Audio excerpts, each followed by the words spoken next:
radiocomunidad.com. Somos tu voz. 24 horas desde Caracas, Venezuela.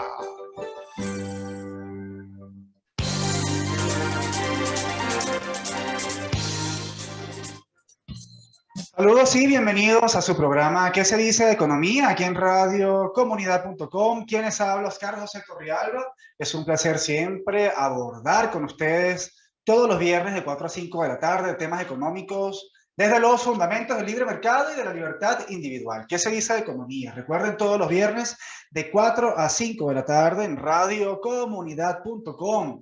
Recuerden que pueden seguirnos además a través de nuestras redes sociales en Instagram, @sedice_libertad, en Twitter, @sedice, y por nuestra página web www.sedice.org.ve.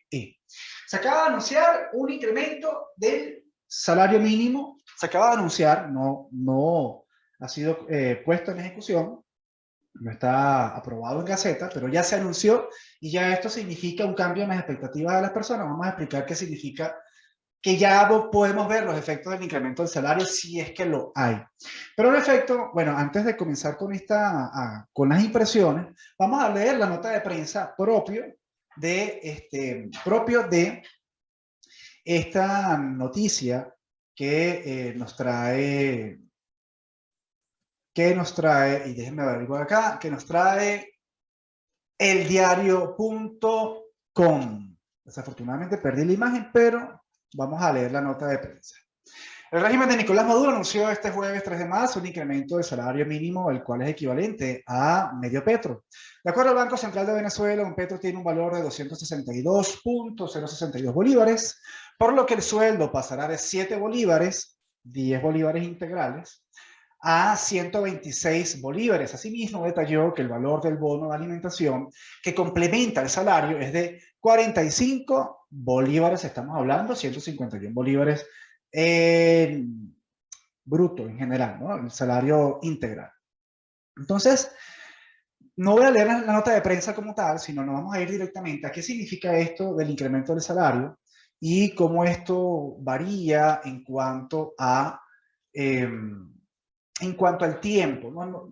Los escenarios cambian, es decir, los análisis cambian y los escenarios también. Por lo tanto, nosotros no podemos mantener la misma lectura del mismo hecho todos los años y tampoco aplica en todas las economías. Es decir, uno siempre tiene que ir a tono con los cambios circunstanciales. Y fíjense, hace 3, 4 años, hace 5 años, de hecho, los incrementos de salario en Venezuela han sido reiterados.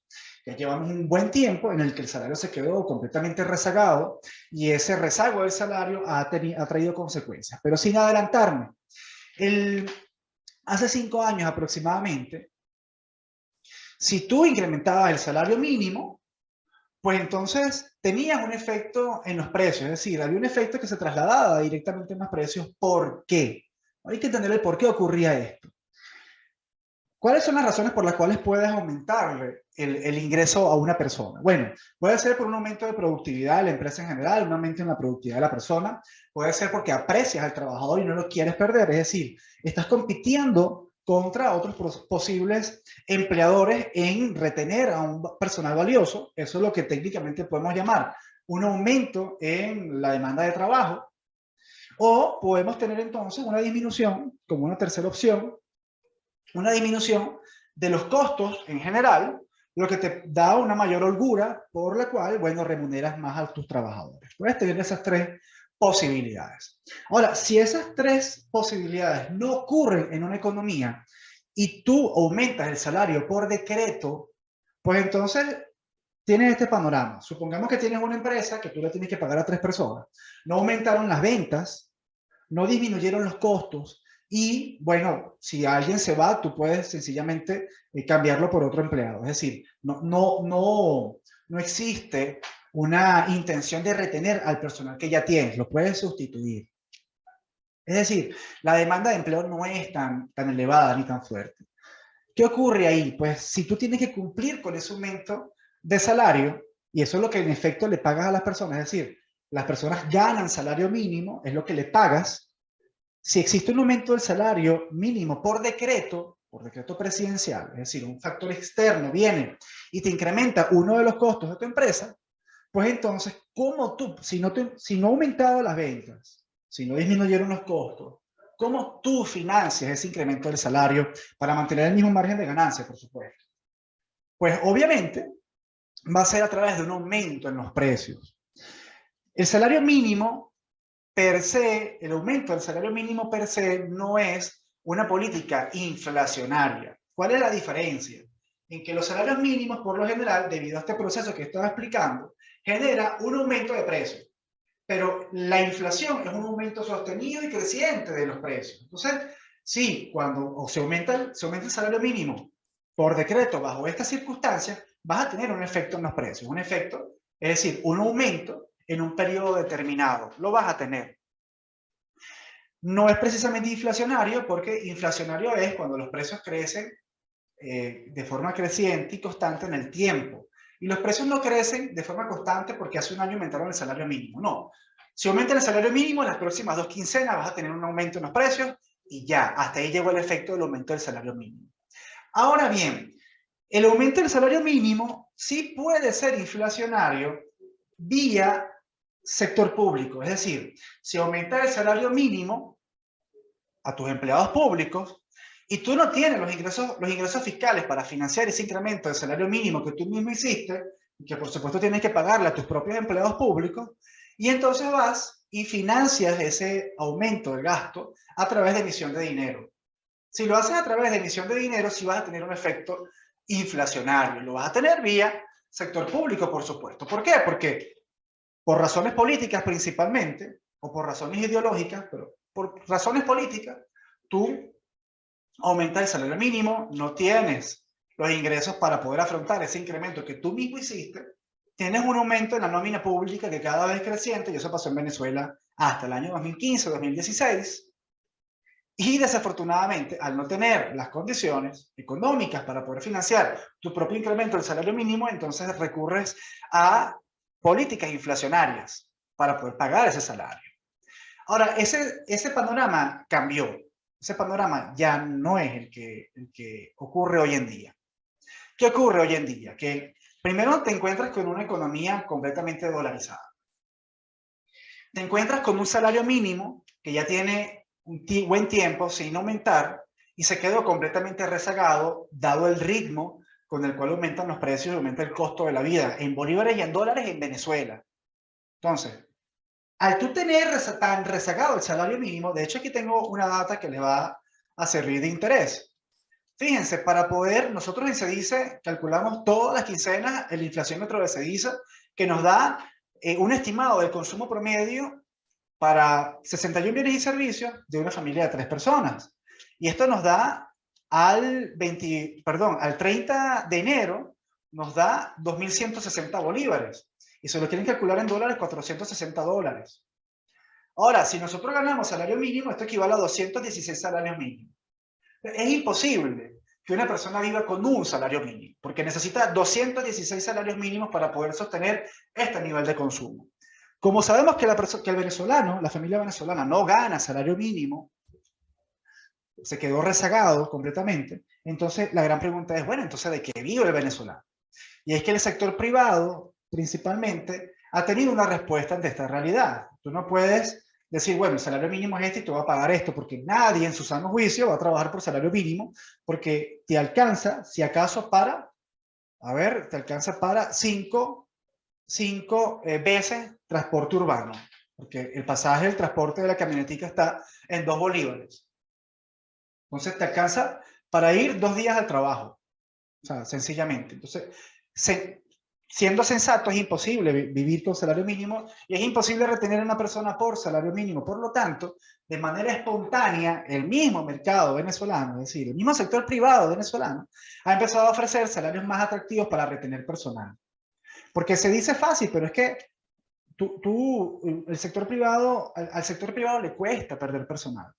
La alta rotación de personal es costoso porque hay oficios, cargos, puestos de trabajo que requieren una preparación, que requiere una adaptación no solamente técnica, sino social, también involucrarte con tus compañeros de trabajo, llevarte bien con tus compañeros de trabajo. Altas rotaciones de personal no conviene a ninguna empresa.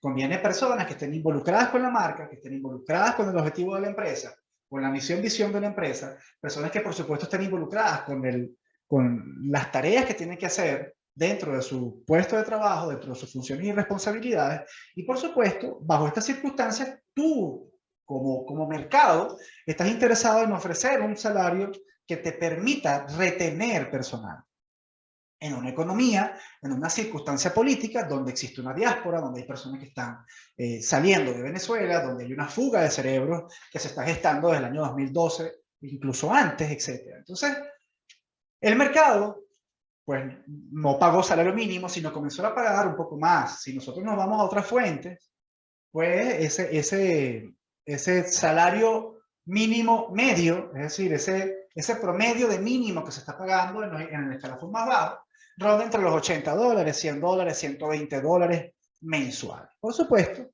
si nosotros sacamos esta cuenta redondeando $30 mensuales el nuevo salario mínimo, sabemos entonces que el mercado está pagando 3 veces más que el salario mínimo. Bajo esta circunstancia, la gran pregunta es, si el mercado ya está pagando un salario muy por encima de este incremento del salario mínimo, ¿hay efecto en los precios? ¿Puede haber un efecto en los precios? Y la respuesta es que no. O sea, sensatamente no debería existir un aumento, un efecto en los precios realmente significativo. Por 2 razones. La primera razón va porque existe en Venezuela una gran proporción de economía informal. El Banco Interamericano de Desarrollo acaba de publicar antes de ayer, un estudio donde compara cuánto representa la economía informal para las economías, excepto Venezuela, porque en Venezuela desafortunadamente no tenemos data, estamos a ciegas, estamos haciendo análisis a ciegas. Básicamente esto es un análisis un poco especulativo porque no sabes a ciencia cierta qué ocurre en Venezuela con datos certeros. Pero existe un poco de lógica y de sentido común. En la región latinoamericana, el 60% de la economía en promedio es informal. Por lo tanto, podemos esperar que en Venezuela, dadas las circunstancias, además de recesión y de inflación que hemos tenido durante 8 años, podemos esperar que la economía venezolana sea de 60% o más de informalidad. Ahora, la informalidad, ¿por qué esto es importante? Por el tema del aumento del salario mínimo. La informalidad paga salario mínimo en condiciones normales. Y la informalidad paga este salario medio que estoy mencionando. 80, 100, $120 o más, ¿quién quita? El tema es que la informalidad no paga pasivos laborales. Entonces, claro, el único efecto que en este momento, bajo estas circunstancias, puede tener el incremento del salario mínimo es a través de los pasivos laborales. Que existe un incremento en los pasivos laborales que obliga a las empresas, pues, financiar ese incremento de los pasivos laborales a través de precios. Pero eso lo puede hacer solamente los formales y esa proporción de la formalidad en Venezuela es igual o menor, aproximadamente, estimamos que igual o menor al 40%. La informalidad paga esos salarios, pero no paga pasivos laborales. Por lo tanto, no podemos ver un efecto del aumento, del incremento en el salario mínimo en los precios, ni desde el punto de vista de la informalidad, y poco probable que desde el punto de vista de la formalidad, en cuanto a que ya el salario medio que paga el sector privado ya es por lo menos 3 veces más alto que este incremento del salario mínimo. Ahora bien, me gustaría darle con todo en esta primera sección para cerrar el tema del incremento del salario mínimo. Ahora bien, ¿qué es importante tener en cuenta en este análisis? Y es que sí va a tener un efecto importante, significativo, en cuanto al sector público se refiere. El sector público sí paga salario mínimo.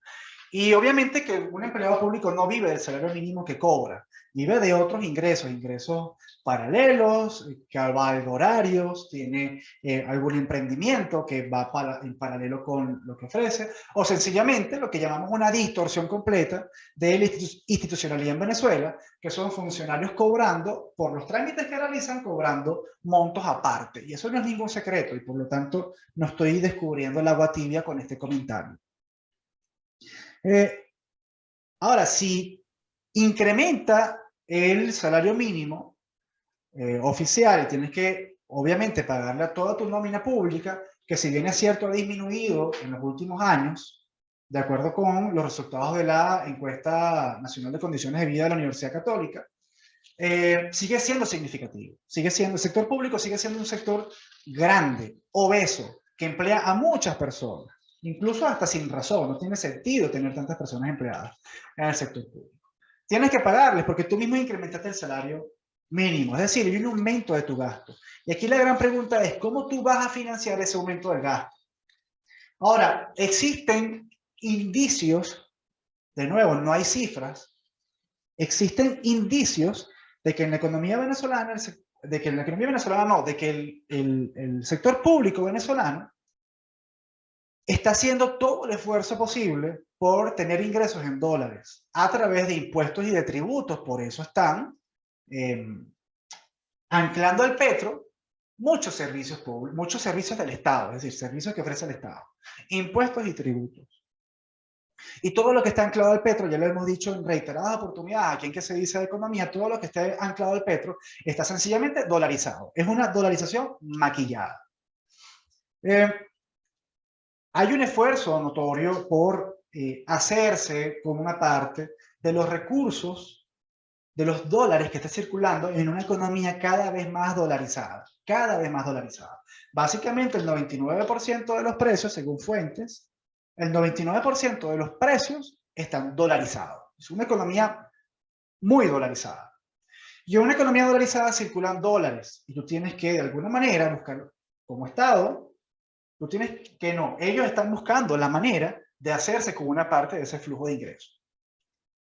Dolarizando sus tributos, dolarizando los impuestos y ajustando, disminuyendo la inflación, pueden permitirse quizá este incremento del salario mínimo. No obstante, sigue existiendo el riesgo de que este incremento del salario lo pueda seguir financiando con monetización del déficit. Es decir, existe el riesgo de que tú, como Estado, no tengas los ingresos en bolívares, no tengas los suficientes ingresos fiscales para financiar tu propio incremento del salario y tengas que emitir dinero para poder responder ante esta política, lo que sí generaría, ya como mencioné al principio, un efecto inflacionario. Así que, por parte del sector privado, perdón, no veo que exista un efecto en los precios significativo.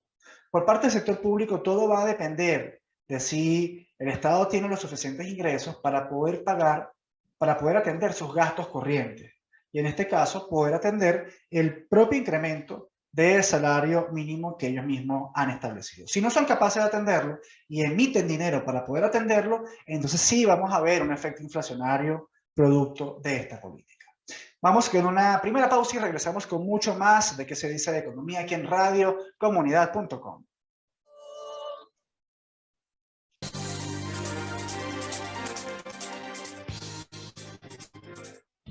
Regresamos con nuestro programa que se dice de economía en radiocomunidad.com. Recuerden siempre seguirnos a través de nuestras redes sociales en Instagram, @sedice_libertad, en Twitter, @sedice, por nuestra página web www.sedice.org.be. Y nosotros seguimos hablando de economía y seguimos un poquito con el tema del salario mínimo, solamente para mostrar esta tabla que traigo aquí para las personas que nos observarán vía YouTube y vía streaming. Fíjense, tenemos entonces una tabla, un gráfico, perdón, de barras que compara los salarios mínimos de América Latina durante el año 2022. Voy a ver si puedo abrir la imagen en una nueva pestaña. Aquí está. A ver si se ve bien. Perfecto. Fíjense, esta tabla, pues, nos indica una comparación del salario mínimo en otros países. Tenemos que en Ecuador el salario mínimo es de $425 al mes. Uruguay, 405 salarios al mes. Chile, 395 salarios. Panamá, 365 salarios. Paraguay, 336 salarios.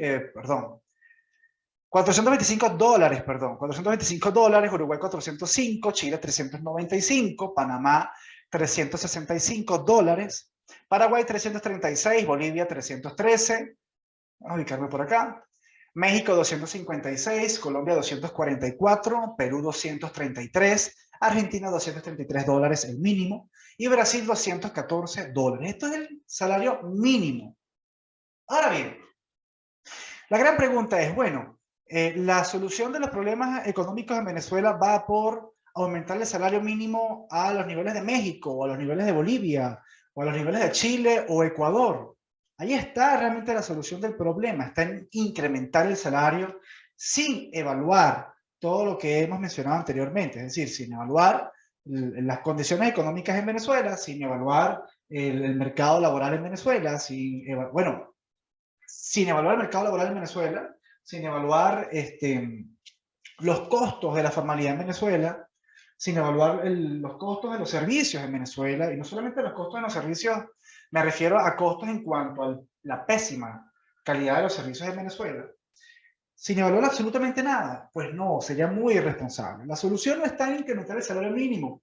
De hecho, durante el gobierno de Maduro ha sido el gobierno que más veces ha incrementado el salario mínimo y ha sido el mismo periodo en el cual ha disminuido el poder adquisitivo y ha aumentado a niveles exorbitantes la pobreza. Entonces, en aumentar el salario mínimo realmente no está la solución. Y lo otro que es importante es que el salario mínimo no garantiza que la base de los empleados gane realmente más. Tú puedes tener un salario mínimo, por ejemplo, vamos a ver el caso de Colombia, Colombia, por poner un ejemplo. Tú puedes colocar el salario mínimo en $244, pero la idea es mejorar las condiciones para que, en efecto, la economía le pague a la base, le pague mucho más que el salario mínimo. O sea, que el salario mínimo sea una referencia, pero que el mercado, de manera espontánea, pague más que eso. O sea, es decir, no que la base salarial, la base de empleados dependa de un incremento salarial, del mínimo, o esté anclada al mínimo, esté pegada al mínimo. Ese no es el objetivo de política económica que uno debería de perseguir. Realmente la intención está en que el mercado pues, aumente la apreciación que tiene por los empleados. Es decir, que exista aumento en la demanda de empleo, es decir, que existan empleos que sean realmente remunerados, porque el mercado esté valorado, porque existan empresas que se estén creando, que estén invirtiendo en el país y que por supuesto demanden personas que vivan, trabajen y quieran producir en Venezuela. Entonces, no se trata de sencillamente colocar el salario mínimo a los niveles de Uruguay, no se trata de eso. No se trata sencillamente de mejorar las condiciones, porque no tenemos la data acá, pero cuánta gente puede o no ganar el mínimo y cuánta gente gana por encima del mínimo en Uruguay, en Ecuador, en Chile. Esta data sí sería importante tenerla a mano. Eso es lo que hay que perseguir y hacia dónde hay que apuntar. Vamos con noticias y banca y negocios. Titula: Guerra en Ucrania puede afectar suministro de fertilizantes a Venezuela, advierte Fedeagro. El director ejecutivo de la Confederación de Asociaciones de Productores Agropecuarios de Venezuela, Fedeagro, Vicente Pérez, estima que para satisfacer el sistema agroalimentario del país se necesita una inversión mínima de $1.500 millones. Fíjense ustedes, $1.500 millones sería algo así como el 25% de las reservas internacionales del país. Fíjense ustedes lo pobre que está el país y la cantidad de inversión que necesita para recuperarse. Agregó que si se quiere producir alimentos es indispensable el financiamiento tanto interno como externo. Asimismo, advirtió que el conflicto en Ucrania afecta directamente el suministro de fertilizantes, porque Rusia es uno de los proveedores del rubro para Venezuela. Los fertilizantes no son compras inmediatas, por ende al adquirir se debe esperar un tiempo para recibirlos. En estos momentos, debido al conflicto en Europa del Este, los proveedores pueden tener problemas para hacer salir el pedido o que no se efectúe la transacción, explicó. Y aquí yo hago un inciso, y esto afecta mucho más por el hecho de que existe un bloqueo económico que por supuesto afecta el dinamismo de la economía venezolana y se hace mucho más dependiente de los socios políticos del gobierno de Maduro. Entonces, si Rusia tiene un conflicto bélico en este momento, desafortunadamente, pues esto va a significar un gran problema para los rubros, para los sectores que Rusia provea al país. Seguimos leyendo esta nota de prensa. A dicha situación se le suma la falta de contenedores y fletes marítimos que hacen aumentar los precios para el consumidor final. En Venezuela hay lugares donde los fertilizantes se pueden comprar hasta en $80. Pérez añadió que por el conflicto puede haber dificultades para conseguir el producto y realizar la segunda y tercera fertilización en el país. Por otra parte, el presidente de FEDEAGRO dijo que hubo mejoría en la siembra del maíz, pasando de 150.000 hectáreas en 2020 a 210.000 hectáreas en el año 2021. Y este tema, pues vamos a ampliarlo en esta siguiente nota de prensa, antes de ir a una segunda pausa aquí en Que se dice Economía en radiocomunidad.com. Fíjense, el diario.com titula, y este artículo está bastante extenso, vamos a darle un poquito de atención. Y es el siguiente: ¿cuál es el impacto de la guerra en Ucrania para el horizonte económico en América Latina? Y la invasión rusa a Ucrania ha aumentado los precios de las materias primas, un escenario que en Latinoamérica podría beneficiar a los países exportadores de granos y hidrocarburos, sí, porque en efecto el mercado no se va a quedar huérfano. Esto es una primera impresión. El mercado nunca se va a quedar huérfano. Y si existe un oferente que tiene dificultades, pues entonces surgirá otro, quizás menos eficiente, con una oferta de precios menos atractiva, pero que va a satisfacer el mercado. Y esos son proveedores que se van a beneficiar, por supuesto, y van a tener excedentes económicos dentro de una coyuntura, que podría ser, y tal como menciona este artículo, algunos países exportadores de granos y hidrocarburos.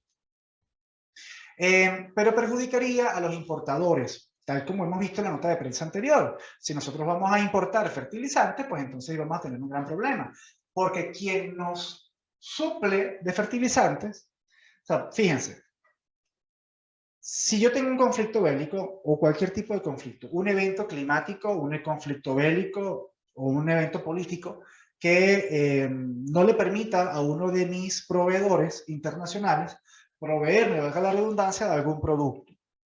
En este caso vamos a colocar el ejemplo del fertilizante.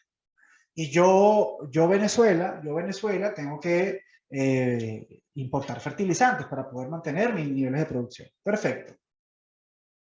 Por una parte, ¿quién se beneficia? Se beneficia quien pueda proveerme de fertilizantes en sustitución de Rusia. Otro país. Ese país, probablemente, si yo le compro a Rusia y no le compro a ese país, es porque ese país me ofrece precios menos atractivos.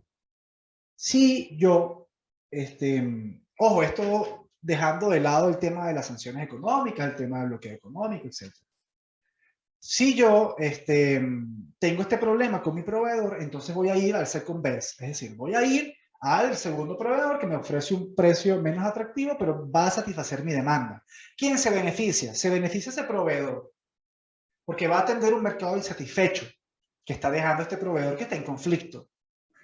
¿Quién se perjudica? Por supuesto el país importador, porque va a tener que pagar precios mucho más elevados. No necesariamente mucho más elevados, pero sí más elevados de lo que antes pagaba. Entonces, esta primera impresión, este primer análisis de esta nota de prensa está bastante interesante porque es lo suficientemente acertado. Tanto unos como otros sufrirán mayores presiones inflacionarias que erosionarán sus perspectivas de crecimiento económico para este año. Debido al rol estratégico de Rusia y Ucrania como importantes abastecedores de energía y alimentos, el conflicto bélico sacudió a los mercados globales, temerosos de que las cadenas de suministro se vean severamente impactadas por la guerra y las sanciones económicas impuestas a Rusia. La cadena de suministros está siendo afectada desde antes. Recordemos que venimos de una pandemia, y este tema pandémico ha generado problemas en la cadena de suministro, y no solamente eso. Para poder mantener medianamente activas las economías, se han aplicado políticas inflacionarias. Fíjense ustedes cómo en Estados Unidos la inflación en general fue del 7 y algo por ciento.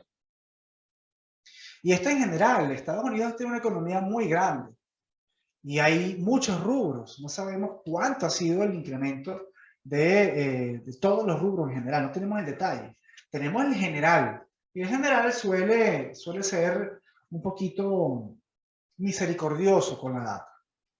Es decir, a lo mejor no hubo un aumento significativo en alimentos, pero si nos vamos a vehículos o a productos semi-elaborados, pues entonces tenemos un incremento ahí significativo. Lo cierto es que no solamente en Estados Unidos, en otros países, se han aplicado políticas inflacionarias. Y estas políticas inflacionarias se han manifestado sobre todo en los mercados financieros. Estos incrementos de ciertas acciones o de ciertos activos o de criptoactivos que nosotros hemos podido observar son consecuencia de políticas inflacionarias que al final ese exceso de dinero, de dólares, termina en los mercados financieros, termina inflando ciertos activos. Por esa razón, desde hace ya dos años, hemos nosotros advertido, de hecho lo hemos hecho aquí en ¿Qué se dice de economía? Hemos advertido que los mercados financieros no están haciendo correspondencia con la economía real. ¿Y esto qué significa? Que en cualquier momento puede existir un crack en la bolsa.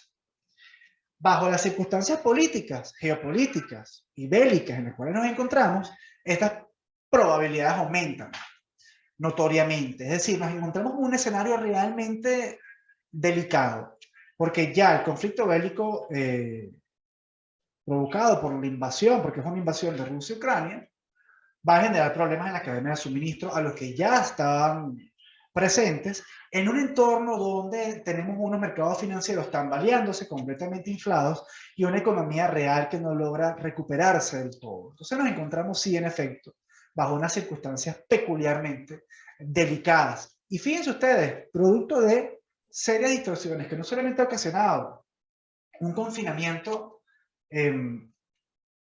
irracional dentro de los límites que puede tener un confinamiento, sino además por políticas pues inflacionarias que no han permitido pues realmente una recuperación sostenible, severa, contundente, trasladando los efectos económicos años después. Y los años después están llegando. Si se aplica la política en el año 2020, las consecuencias empiezas a verlas 2 años, 3 años después. Por eso es que los liberales, y desde se dice, hemos sido muy celosos con este tipo de políticas.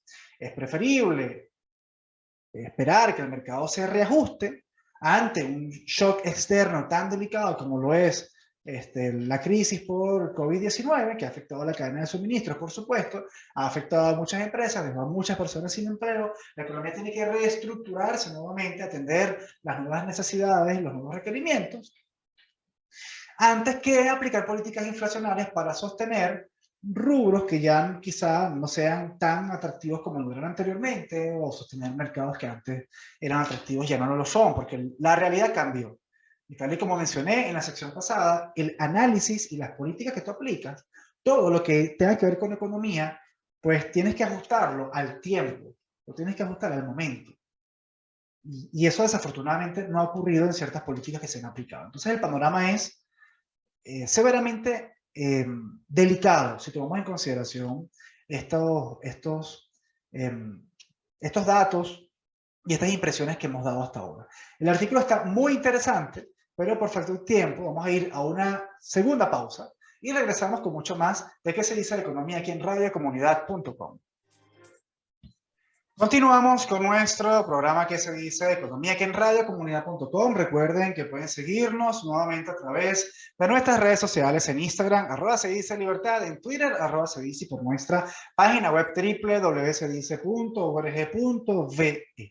Nosotros seguimos analizando este artículo, no lo vamos a analizar todo porque es un artículo extenso. En una primera parte de este artículo, pues, hicieron comentarios lo suficientemente apropiados y los estábamos leyendo hasta entonces. Veamos esta sección. De nuevo, el artículo del diario.com que titula Impacto de la guerra de Ucrania en la economía de América Latina.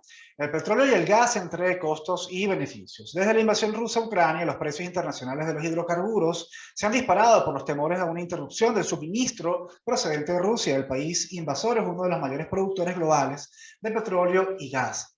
Los envíos a Latinoamérica de crudo y gas natural licuado desde Rusia son muy limitados. No obstante, la región, con países productores y exportadores de hidrocarburos y otros que son importadores netos, sentirán los efectos de mercados internacionales de energéticos sobresaltados.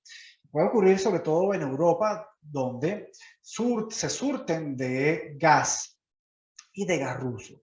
Y ellos pueden tener una mayor, o sea, pueden sufrir mayor impacto por esta coyuntura en la cual se está atravesando, más que tener un efecto en países latinoamericanos. Por supuesto que sí. Según Luciano Codeseira, director de la consultora Gas Energy Latinoamérica y socio ejecutivo de la firma Saber Growth, Brasil y Guayana se perfilan como los países exportadores más beneficiados por la subida de precios del petróleo, mientras que Venezuela y Ecuador tendrán una mejora de precios en un contexto adverso de producción. Sobre todo Venezuela, desafortunadamente Venezuela, no solamente hay que verlo por un tema, a ver, el tema de Venezuela no solamente hay que verlo por un tema de niveles de producción. Nosotros podemos producir 3 millones de barriles diarios. Ese no es el problema.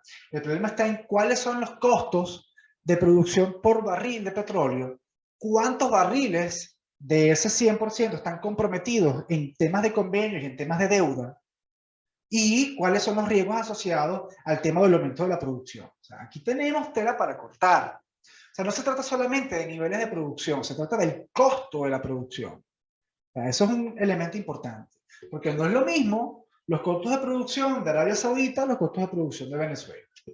Se estima, porque de nuevo aquí no hay datos para corroborar, pero se estima que el costo por barril de petróleo está en 15 y 17 dólares por barril, mientras que en Arabia Saudita ese costo puede ser de 3, 4 dólares por barril. Ustedes ven la diferencia de invertir y reinvertir en la industria para poder abaratar costos. De hecho, estas diferencias hacen que Arabia Saudita, por ejemplo, pueda soportar periodos de precios del petróleo absolutamente bajos, mientras que otros socios de la OPEP no puedan hacerlo porque desafortunadamente sus costos de producción son mucho más elevados, dejando de lado la naturaleza del petróleo venezolano, que es un petróleo extra pesado y que requiere un tratamiento adicional, etc. Lo cierto es que, aunado al tema de la producción, que en Venezuela se ha visto severamente disminuida mucho antes de algún tipo de sanción económica o de bloqueo económico, como ustedes lo quieran llamar, pues en Venezuela ya había un severo... Se estaban viendo realmente las consecuencias de la desinversión. Porque la inversión ¿qué es? Conceptualmente hablando, la inversión es sencillamente trasladar consumo presente al consumo futuro. ¿Cómo se come eso? ¿Cómo se traduce eso? Pues yo dejo de gastar hoy, yo tengo ingresos, y esos ingresos yo los puedo destinar a gastos, y entre esos gastos hay muchas secciones, ¿no? Gastos en alimentos, gastos en ropa, gastos en medicinas, etc. A gastos. Tienes una parte que la puedes ahorrar y tienes una parte que la puedes invertir. Invertir es agarrar lo que puedes consumir hoy, destinarlo a una actividad productiva y obtener más adelante una rentabilidad adicional. Eso es lo que significa la inversión. Y desafortunadamente en Venezuela no se invirtió. Es decir, lo que ocurrió fue todo lo contrario. Aumentaron los precios del petróleo en su momento, aumentó el ingreso por exportación de crudo en Venezuela, se gastó lo que se ingresó en materia de exportación de crudo y además se gastó todo lo que se pidió prestado. Entonces, el gasto público en Venezuela fue exorbitante, un descontrol en materia fiscal, un aumento de la corrupción, fondos que no se sabe dónde están. En definitiva, un descalabro total. Y la falta de inversión, tanto los frutos de la inversión como la ausencia de inversión, es decir, la desinversión, se ven a mediano plazo y a largo plazo. O sea, eso usted no lo ve en un año, usted lo ve más adelante. Usted lo ve en 2 años, en 3 años, en 5 años. Y nosotros hoy en día estamos viendo las consecuencias de la desinversión. Y por esa razón es imposible creer que la producción en Venezuela pueda mejorar de la noche a la mañana, de un día a otro, porque estamos hablando de maquinarias y equipos, de equipos depreciados, de personal que se ha ido, que se ha perdido. Estamos hablando de costos que hoy en día se asumen que deberían de mejorar, y un largo etcétera. Son mejoras que llevan tiempo, que llevan inversiones que se ven a futuro. Y desafortunadamente en Venezuela esa disminución en la inversión pues nos ha llevado a niveles de producción realmente deprimentes. Y hay que tomar en cuenta, niveles de producción deprimentes en un escenario donde los costos son completamente elevados y en un escenario donde ese 100%, de ese 100% de producción, una parte está comprometida con alianzas políticas o pago de deuda y una serie de acuerdos de los cuales tampoco tenemos mayor detalle. Bajo estas circunstancias, pues es de esperar que este eventual escenario favorable para aquellos países que exportan petróleo, pues no sea tan favorable para Venezuela. ¿De acuerdo? Ese es el tema. O sea, no es lo suficientemente favorable. A eso hay que añadir que nos encontramos bajo una serie de sanciones que sí afectan a la economía venezolana y que afectan aún más considerando que uno de los involucrados dentro de este conflicto bélico, el invasor, es socio comercial venezolano. Entonces, aquí tenemos un panorama que suele ser, que es complicado para Venezuela.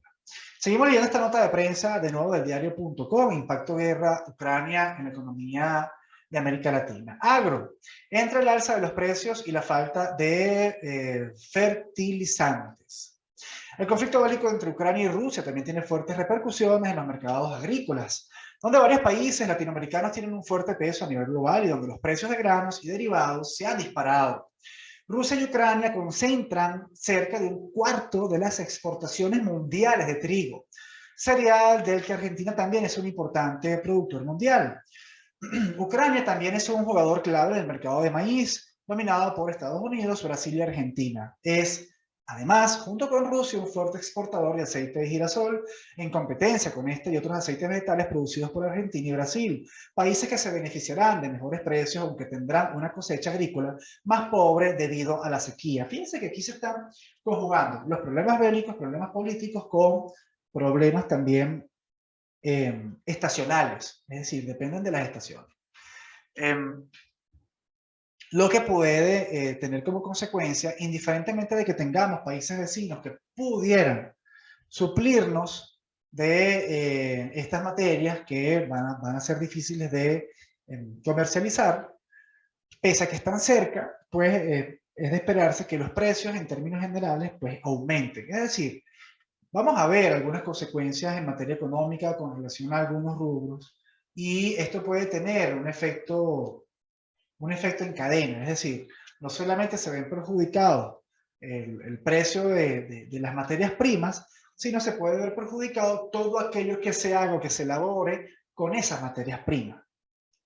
Y eso puede ocurrir incluso un poco antes de que esto llegue a generarse, a efectuarse.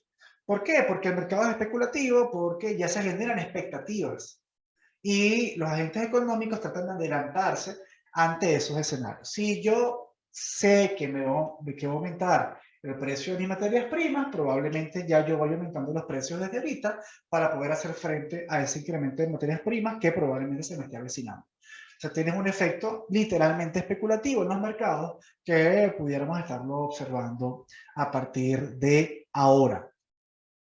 ¿Qué más conviene rescatar de este artículo que está bastante interesante? Mayor inflación y menos crecimiento. Los réditos que ciertos países latinoamericanos podrían obtener de un escenario global de precios récord de las materias primas tienen, sin embargo, su dañino lado B.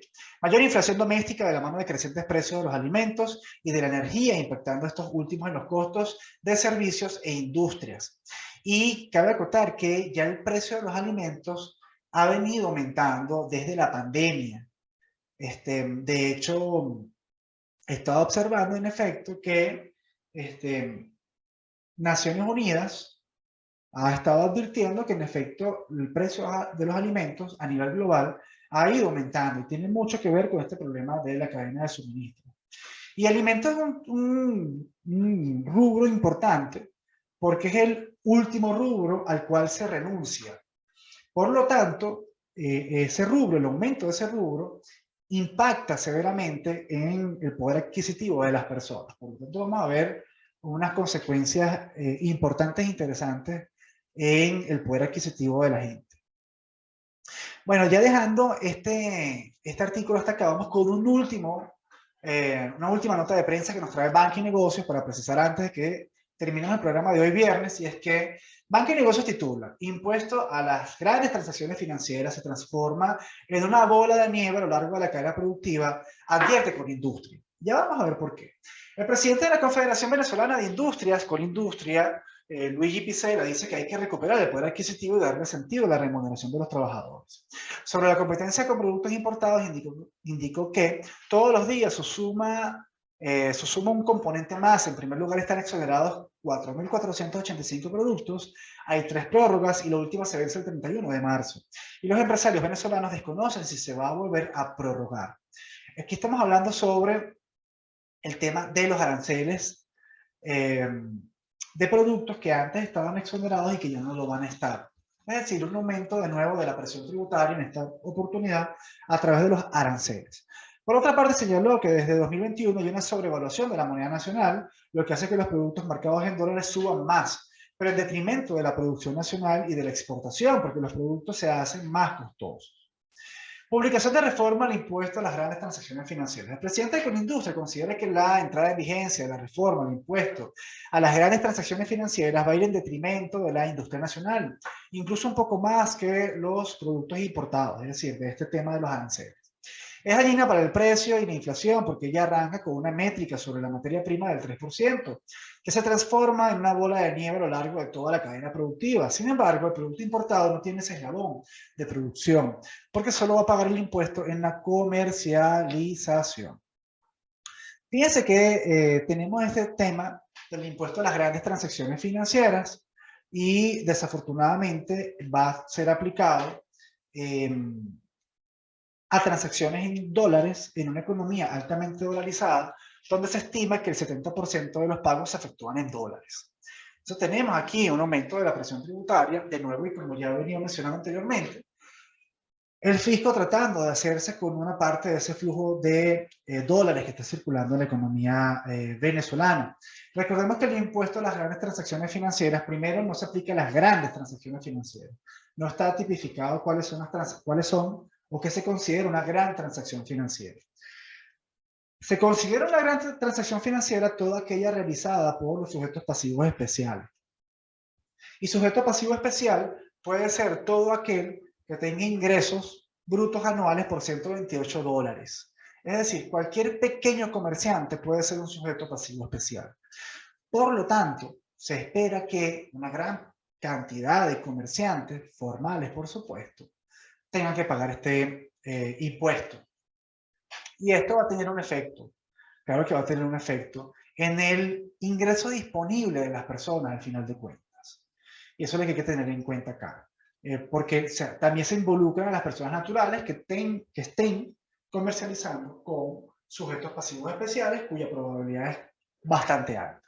Esto va a traer consecuencias, entre ellos, y el que más quiero destacar antes de terminar el programa de hoy, es la disminución del ingreso disponible para gasto, ¿de acuerdo? Es decir, un aumento de la presión tributaria en un país realmente pobre, en un país que no encuentra signos de recuperación realmente significativos. Podemos esperar durante el año 2022 algún signo de crecimiento, alguna variación positiva del Producto Interno Bruto, pero un escenario donde existe una alta presión tributaria, donde existe un deterioro institucional de relevancia, donde existe una gran crisis política, pues desafortunadamente a eso no lo podemos llamar recuperación.